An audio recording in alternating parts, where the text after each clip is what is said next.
Hello friends, welcome back to your own YouTube channel.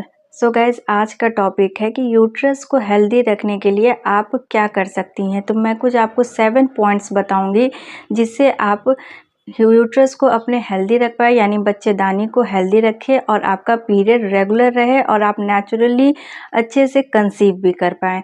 तो guys, सबसे पहला tip क्या है?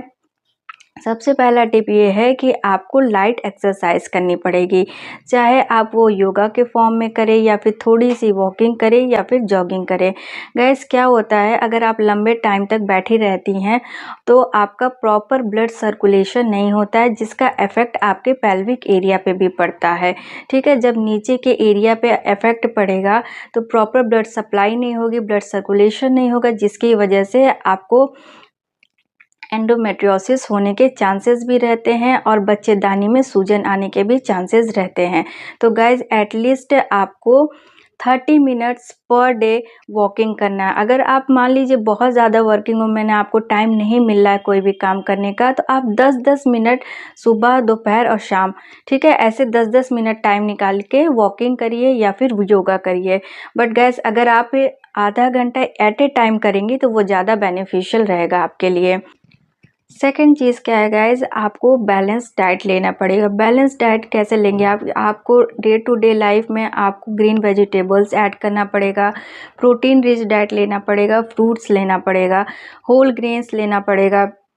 तो ये सब गाइज जब आप अपने लाइफ में ऐड करेंगी, यानी फ्रूट्स में आप कुछ भी ले सकती हैं, जो आपको सीजनल फ्रूट्स है वो ले सकती है। वेजीज में ग्रीन लीफी वेजिटेबल आपको पर डे लेना है, ठीक है। आपको मिल्क लेना है, विद प्रोटीन पाउडर भी ले सकती हैं या फिर विदाउट प्रोटीन पाउडर भी ले सकती हैं।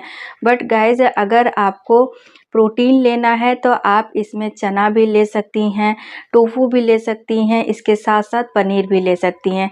तो गाइज, ये सब जब आप ऐड करेंगे अपने डे टू डे लाइफ में अच्छी क्वांटिटी में, तो आपको क्या क्या मिलेगा? विटामिन्स मिलेगा, मिनरल्स मिलेगा, बीटा कैरोटीन मिलेगा, आयरन मिलेगा, फॉलिक एसिड मिलेगा। तो गैस, जब अच्छे अमाउंट में आपको डाइट से ही सारी चीज़ मिल जाएगी तो आपको ना कभी हीमोग्लोबिन की दिक्कत होगी, ना आपको कभी इन्फेक्शन होगा और ना फिर आपको कोई इन फ्यूचर कैंसर होने के चांसेस रहते हैं। तो गाइज, अपने बॉडी पे आप और ज़्यादा फोकस करिए, ठीक है। एक्सरसाइज करिए, सिर्फ हाफ एन आवर एक्सरसाइज, और डाइट पे फॉलो करिए। सिर्फ ये 2 चीज़ करने से गाइज मैं देखी हूँ पेशेंट की लाइफ हेल्दी हो जाती है और उनका जो पीरियड्स की, ज़्यादातर महिलाओं को पीरियड्स की जो प्रॉब्लम होती है वो उनका रेगुलर हो जाता है और सारी यूट्रस की प्रॉब्लम सही हो जाती है। थर्ड चीज़ क्या है गाइज, अगर आपको बहुत ज़्यादा टेंशन है तो उसको आपको रिलीज़ करना पड़ेगा। टेंशन से क्या होता है गाइज, हमारी बॉडी में कॉर्टिसोल लेवल इंक्रीज़ होता है, जिसकी वजह से हमारा स्ट्रेस हार्मोन इंक्रीज़ होगा तो हमारे सारे हार्मोन्स बॉडी में डिस्टर्ब हो जाते हैं और उसकी वजह से भी आपका पीरियड्स भी इरेगुलर होता है, जिसकी वजह से आपके यूट्रस पर डायरेक्ट इफेक्ट पड़ता है और आपको पीरियड्स की प्रॉब्लम, साथ में अगर आप प्रेग्नेंट होने की प्लानिंग कर रही हैं तो उसमें भी आपको प्रॉब्लम आ सकती है। फोर्थ पॉइंट क्या है guys, drink more and more water, ठीक है। जितना आप पानी पिएंगी उतना आपकी बॉडी हाइड्रेटेड रहेगी, तो एटलीस्ट 6 to 8 ग्लास आपको पानी डेली पीना है। फिफ्थ चीज़ क्या है गाइज, आपको प्रॉपर तरीके से एटलीस्ट 7 to 8 आवर्स नींद कंप्लीट करनी है अपनी।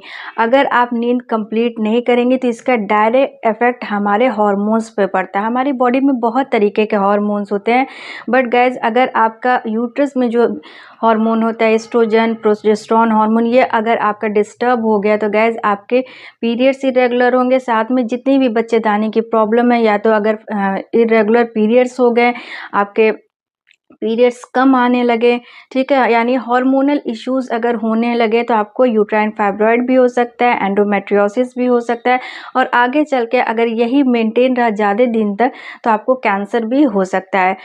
सिक्स्थ पॉइंट क्या है गाइस, कि आपको यूट्रस को हेल्दी रखने के लिए अपने लाइफ में से टी, कॉफ़ी की मात्रा रिड्यूस करनी पड़ेगी, साथ में आपको अल्कोहल भी रिड्यूस करना पड़ेगा। बहुत से केसेस में देखा गया गाइस कि जब हम लोग ये रिड्यूस करा देते हैं तो जो इनफर्टिलिटी की प्रॉब्लम होती है, यानी जिनको बच्चे नहीं हो रहे हैं, वो भी नेचुरली कंसीव कर जाती हैं। और साथ में गाइस ये भी देखा गया कि अगर आप बहुत ज़्यादा चाय कॉफ़ी पी रहे हैं तो यूट्राइन फाइब्रॉइड होने के चांसेस भी बहुत रहते हैं। तो गाइस ये थी 6 पॉइंट। और लास्ट पॉइंट क्या है गाइज जो कि बहुत इंपॉर्टेंट है, वो है 7th point, routine checkup. Guys हम लोग डे टू डे लाइफ में इतना बिजी हो गए हैं कि हम लोग रूटीन चेकअप के लिए कभी डॉक्टर के पास जाते ही नहीं हैं। तो गाइज आप कोशिश करें एटलीस्ट 3 to 6 मंथ में आप एक बार डॉक्टर से जाके अपने यूट्रस के से रिलेटेड, ठीक है, जो भी प्रॉब्लम हो, अगर प्रॉब्लम हो तो बताएं, अगर नहीं प्रॉब्लम हो तो आप रूटीन चेक करा लें। रूटीन चेकअप में गाइज आपका डॉक्टर पेल्विक एग्जामिनेशन करेंगी, आपको पैल्पेट करके देखेंगे, आपकी सारी हिस्ट्री लेंगी। तो ये सारे रूटीन चेकअप कराइए, साथ में अगर वो कुछ टेस्ट कहती हैं तो वो भी करा के कंफर्म कर लीजिए कि कोई आपको सर्वाइकल इशू या फिर कोई यूट्राइन प्रॉब्लम तो नहीं हो रही है। तो गाइज ये थी 7 टिप्स जिसकी वजह से यूट्रस हेल्दी रहता है। तो गाइज अगर आपको ये वीडियो पसंद आया हो तो इसको लाइक करें, सब्सक्राइब करें, शेयर करें। और यूट्रस से रिलेटेड यानी बच्चेदानी से रिलेटेड, या फिर आपको बच्चे नहीं हो रहे हैं, ठीक है, इनफर्टिलिटी की प्रॉब्लम हो रही है या फिर कोई प्रेगनेंसी की प्रॉब्लम है, तो गाइज आप मेरा अपॉइंटमेंट बुक कर सकते हैं। मेरा व्हाट्सअप नंबर डिस्क्रिप्शन बॉक्स में मेंशन है।